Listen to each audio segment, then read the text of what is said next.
حدیث نمبر 6716۔ حضرت قتادہ نے حضرت انس رضی اللہ تعالیٰ عنہ سے سوال کیا کہ رسول اکرم صلی اللہ علیہ وسلم اکثر کون سی دعا مانگا کرتے تھے؟ انہوں نے فرمایا رسول اکرم صلی اللہ علیہ وسلم اکثر یہ دعا مانگا کرتے تھے، ربنا آتنا فی الدنیا حسنۃ وفی الآخرۃ حسنۃ وقنا عذاب النار۔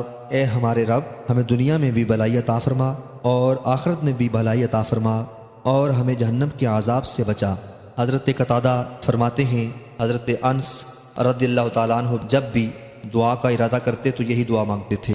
حدیث نمبر 6717۔ حضرت انس رضی اللہ تعالیٰ عنہ بیان کرتے ہیں کہ رسول اکرم صلی اللہ علیہ وسلم یوں دعا کرتے تھے، ترجمہ: اے ہمارے رب، ہمیں دنیا میں اچھائی عطا فرما اور آخرت میں بھی بھلائی عطا فرما اور ہمیں جہنم کے عذاب سے بچا۔